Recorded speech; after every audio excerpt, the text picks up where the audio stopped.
வீட்டில் இருக்கிற பெண்களுக்கு என்றைக்குமே வந்து ரெஸ்ட்டே கிடையாது. இது என் லைஃப்பில் நடக்கிறது தான் உங்களாண்ட சொல்கிறேன். காலையில் 5 மணிக்கு ஏஞ்சிட்டு சாப்பாடு செஞ்சு குழம்பு செஞ்சுட்டு நம்ம சாப்பிட்றது குழந்தைங்க சாப்பிட மாட்டாங்க. அவங்களுக்குன்னு தனியாக செஞ்சுட்டு மறுபடியும் டீ காஃபி போட்டு கொடுத்துட்டு என் வீட்டுக்காரர் டீ குடிப்பார், நானும் டீ குடிப்பேன், குழந்தைங்க வந்து காஃபி குடிக்குங்க. ஒவ்வொரு குழந்தை ஒன்று ஒன்றா கேட்கும் சார். அவங்க எல்லாரையும் பார்த்துட்டு காலையிலே எழுந்து துணி துவைச்சி போட்டுட்டு ட்ரையர் பண்ணிவிட்டு கடைக்கும் வந்து அட்டன் பண்ணி உக்காரணும்.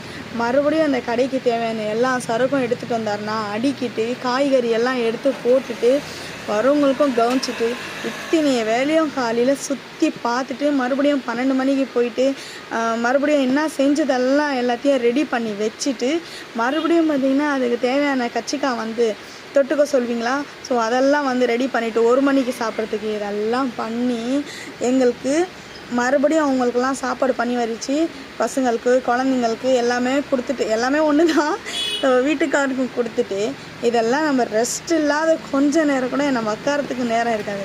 நல்லா தூங்கணும்னு எனக்கு ஆசை இருக்கும், தூங்க முடியாது. அதனால தான் என் ஃபேஸ் எல்லாம் பார்த்திங்கன்னா டல் ஆகிறதுக்கு காரணமே அதுதான். எதுக்காக இது சொல்கிறேன்னா, பெண்கள் தாங்க எதுலேயுமே வந்து கெத்தாக இருப்பாங்க. ஒரு ஜென்ஸாண்ட சொல்லுங்கள். இப்போ என் வீட்டுக்காரர் எடுத்துக்கோங்க, காய்கறிக்கு போயிருக்கிறாரு.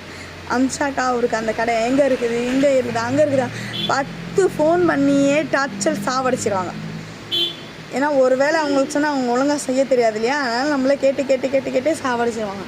ஒரு வேளை ஒழுங்காக வந்து அந்த ஃபோன் வந்தால் நம்ம நிம்மதியாக சாப்பிட முடியாது, நிம்மதியாக வந்து வேலை செய்ய முடியாது. ஐயோ எங்கே போனாரோ, என்ன செஞ்சாரோ, என்ன சொன்னாரோ, இதே தான் நம்ம மெயினில் வந்து ஓடிட்டே இருக்கும். அது எல்லாத்தையும் அனுசரித்து போகிறது தான் நாங்கள். புரியும் நினைக்கிறேன். புரிஞ்சால் கமெண்ட் பண்ணுங்கள்.